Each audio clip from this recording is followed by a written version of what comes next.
We are back, and we are joined now by none other than Jamie Peck. Back with us. Hello, Jamie. Hey, it is nice to be back. Oh, yeah. Well, you were on when I wasn't here, so I figured that we had to do a follow-up, when Sam's not around, just I so was also gone. It was COVID week, right? Oh, that was Yeah. COVID week? All right. Well, yeah, I'm not sure if you heard, but COVID hit the office and only Bradley survived. So we all got it. It was not the most fun. Oy. Yeah, I've had it once so far. Hope I don't get it any more times than that. Knock on wood. But Everyone's knock on getting it wood. their second time right about now, so you better boy. look Yeah. out, Jamie. Yeah. Well, good thing I'm not putting myself around lots of people in enclosed spaces or anything. Yeah, right. As you're definitely not doing any organizing in Atlanta. I mean, tell us a bit about that. How's the organizing going in opposition to Cop City? So what I'm doing right now, and why that was a funny little joke, was I am on a speaking tour. Oh. Although I should note that a lot of these places, everyone's wearing a mask, so that's very nice. And it makes me feel better because if I get COVID, I will have to probably cancel the rest of these tour dates that I have. The speaking tour is in service of a new direct action that we are planning called Block Cop City. You want to know a little bit about that? Oh, I do. I do. So, maybe I should start with a bit of background. I'm not sure how familiar your viewers are with the fight over Cop City. I know you've talked about it a little bit. We have, but I think everybody anyone, could yeah, use a jumping in. refresher. Yeah. So Cop City is a $100 million police training facility that they are trying to build. They're going to cut down the forest in Atlanta to do it. This will be a place where the cops from Atlanta and all over the country and even places as far-flung as Israel are going to train in basically urban warfare tactics using all the latest military technology to suppress popular uprisings among civilian populations. Now, how do we know that they're thinking about it this way? They're thinking about it certainly in a national context. The plans to build Cop City kicked into high gear in 2021. Now, we all know what happened in the summer of 2020. That's right. We had the George Floyd uprising, one of the biggest popular uprisings of all time in U.S. history, if not the biggest. So they are thinking about it very much in connection to that, and so should we. So this is not just an issue that affects people in Atlanta, although it certainly affects them the most, especially with the ecological importance of this forest. We've got folks saying that the air quality in Atlanta would be substantially worse if they cut down this forest. Other experts saying the flooding in Atlanta would be even worse than it is right now if they cut down this forest. So again, you really see how the abolitionist movement and the movement to protect the earth, save the world from climate change, are converging right now in this moment in a very exciting and important way. Yeah, absolutely. And I mean, can you expand a bit more on the backlash element? Just the fact that basically the police state saw these popular uprisings, nothing substantive from a federal level changed. There was no legislation that was passed in the wake of this that actually defunded or restricted police activity. In fact, the Democratic president at one point during his State of the Union said fund them more, basically. So there has been not, except on some city and municipal levels, a ton of movement on this front, and yet this Cop City construction basically seems like a way to just say, don't even try it because we're going to expand. Yeah, for sure. I think it's an expansion of the police state at all costs, and it is a facility that's going to further militarize the police. So the movement is at an interesting phase right now. I feel like I'm giving a little version of my presentation in miniature, which is good. All right, just a teaser. Yeah, I'm getting really good at this.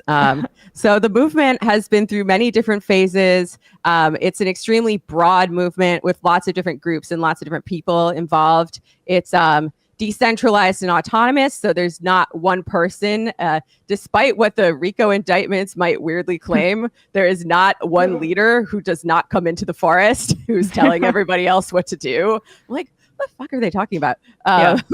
But yeah, there are lots of different groups involved, working sometimes together, sometimes just in parallel, towards the same goal, but perhaps for different reasons. I think that's one strength of the movement. My comrade Hugh wrote a really good thing for Ill Will Editions, actually, on the strategy of composition as opposed to coalition, which is to say there can be lots of different groups working for similar goals, but they do not have to necessarily come to any kind of practical unity about their politics or their mass line.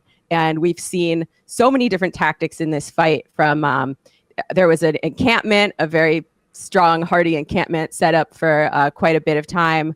It was cleared a few times and we came back a few times as well. But that phase of the movement is currently kind of over, although it might come back. There have been some events with children, events with clergy, religious events, really fun events for the whole family. There have been some music festivals. The cops actually raided one of the music festivals during the March week of action, which I was at, started arresting people just for being there and charging them with terrorism, they're racketeering, obviously, listening to music. No one just talk a bit more about those RICO charges, because it's just so absurd. In the wake of what we saw, Trump and company being charged with RICO, like, it's almost as if that cachet from that political moment was used then just immediately against leftist activists who are trying to change things in the state of Georgia.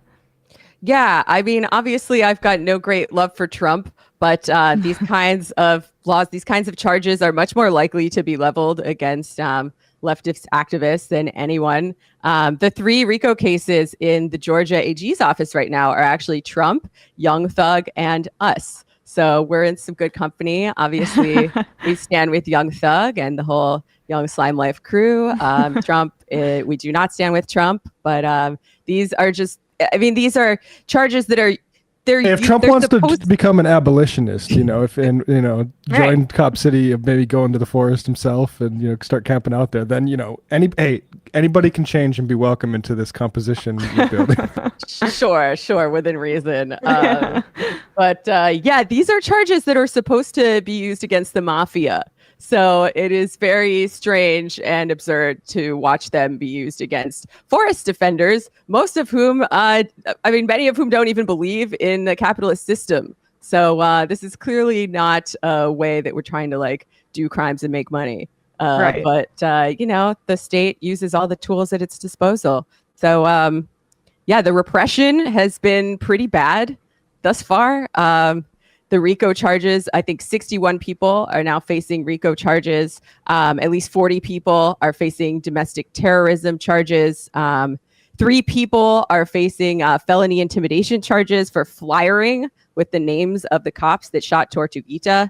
And of course, what I'm referring to is in January, the cops killed a forest defender who, according to the autopsy, was sitting cross-legged in their tent with their hands in the air like this.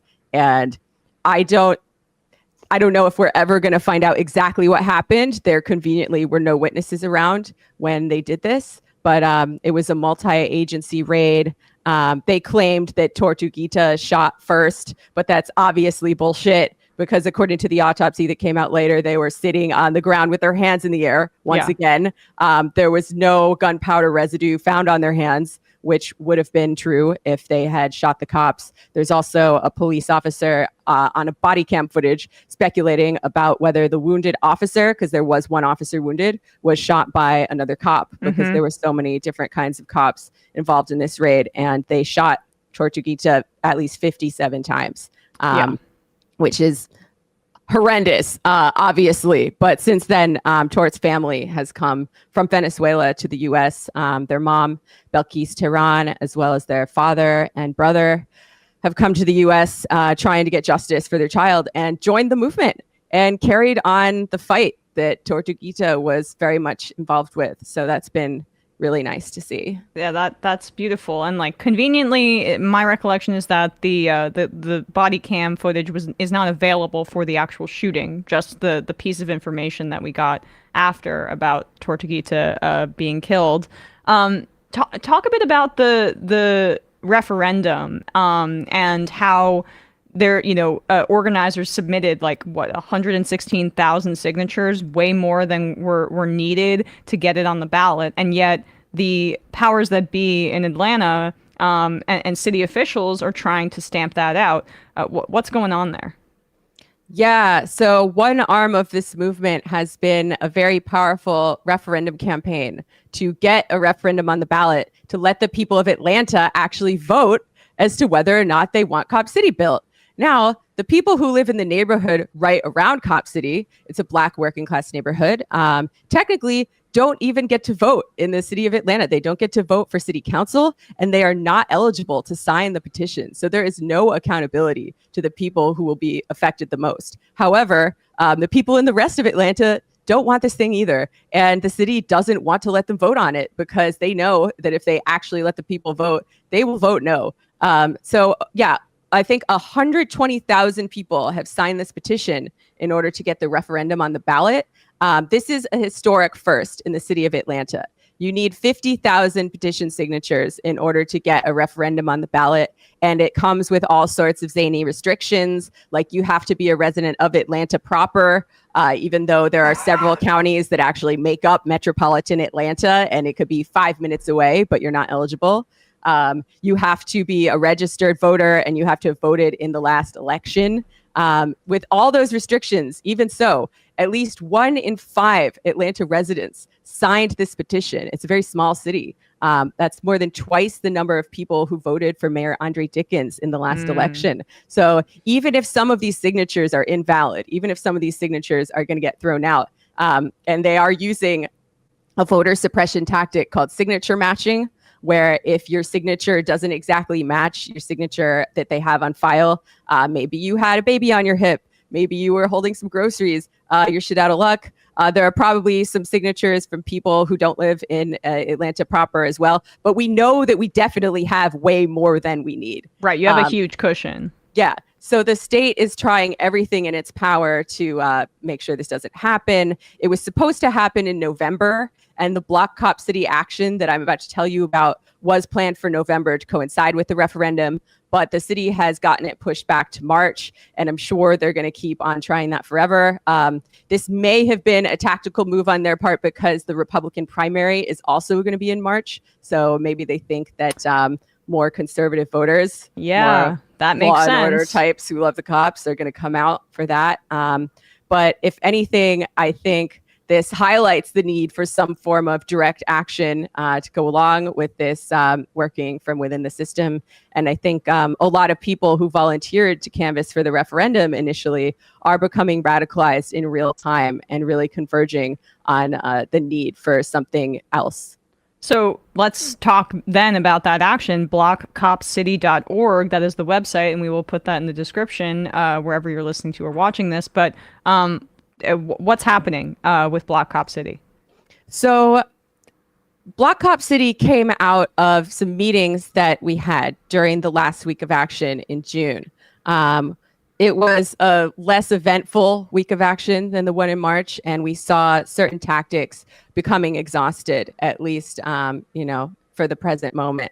We needed a way out of this, this sort of interesting conundrum, this interesting confluence of circumstances that we have right now, where on the one hand, more people than ever know about Cop City, more people than ever oppose Cop City. You saw, we just talked about how many people signed the petition to get the referendum on the ballot.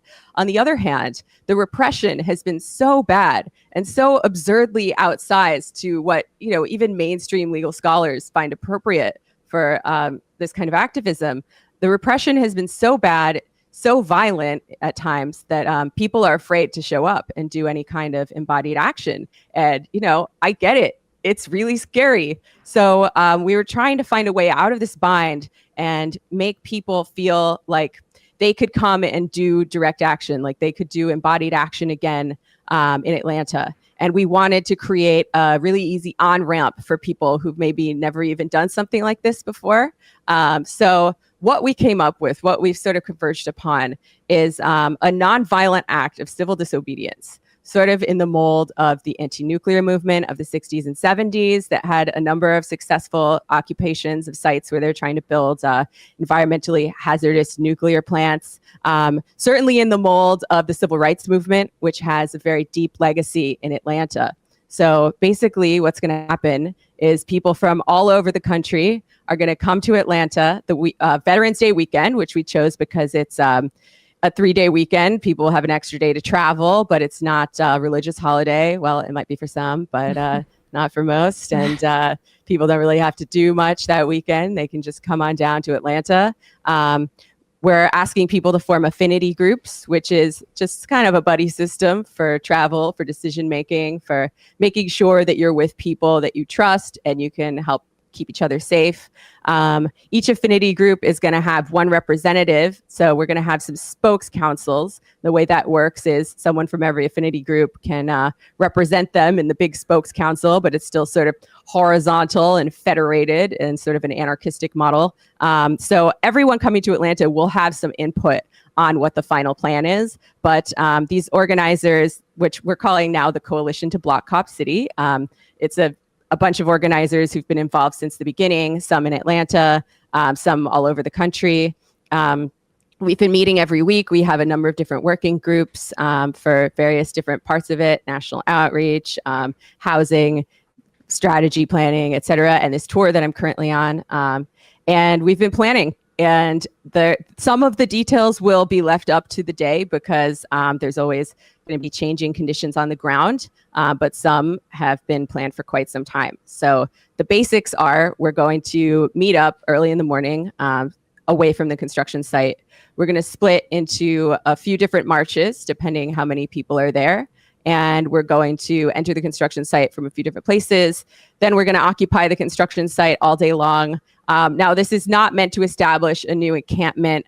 As I've said, I think that strategy has been exhausted for a few different reasons at this point. But we're going to stay there all day. There's going to be a tree planting element because they've already cut down, unfortunately, a little bit of the forest. So we're going to plant some trees to establish some new growth there. There's going to be community events. There might be some music. And everyone's going to be trained in de-escalation tactics beforehand. So this is really important. We're going to have 2 full days of trainings for nonviolent direct action tactics. So people will know what to do in various scenarios, depending what the cops do. They'll be trained in de-escalation. They'll be trained in keeping each other safe. They'll be trained in standing together, because a lot of the time when the really bad stuff goes down with the cops, it happens because people, they scatter, they freak out and they scatter. Right. But if there's a large crowd, a large crew of people, like 1,000 people in broad daylight with kids, with clergy, with the media watching, the cops are a lot less likely to try anything. Also, I think the state might even be realizing right now that they have overplayed their hand. I should mention a different group of people, a different group of protesters who are also involved with the movement, the Faith Coalition Against Cop City. 5 people from this group did a similar type of action recently on the construction site, a People's Stop Work Order, if you will. And they got arrested, but they are all out on misdemeanor charges, which is generally the kind of charges that people get for protesting. Generally, like yes. This. Yeah. So, yeah, it's nice to see that different corners of the movement, different people are sort of independently converging on this as the move right now. And I think it's going to help not just show how many people are opposed to Cop City, demonstrate our power, be a pain in their ass, and open up space for more actions, hopefully, because there's a lot of time still between November and March. But we also hope it puts the state in a bit of a bind in terms of the charges that have already been levied and in terms of the charges that they're thinking of levying in the future. Because if you have 1,000 people doing a nonviolent direct action in the mold of MLK in Atlanta, one of the birthplaces of civil rights. If you try to arrest 1,000 people and charge them with terrorism for doing that, it would be an international outrage and throw the state into political crisis. And I don't think they're going to do that. Obviously, it's possible. But if they say charge people less, if they charge people with misdemeanors for the exact same thing that people have already been charged with terrorism for doing, that would also serve to delegitimize those charges for the people already facing them and anybody facing them now. So yeah, that's the hope. 100%. And that's the strategy. Yeah, I mean, that's awesome to hear, and everyone can learn more about that element at blockcopcity.org. Again, just plugging that if you want to help out or if you want to join. The information is there. Jamie, before we let you go, how can people attend your speaking tour and listen to you? What do people need to know about that? Okay, one more point. Is that allowed? Yeah.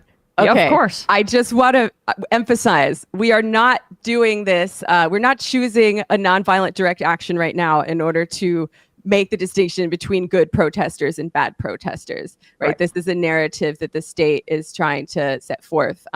We do not denounce any tactics in this fight. The movement's strength has been its diversity of tactics so far. We're doing it because it feels strategic in this moment.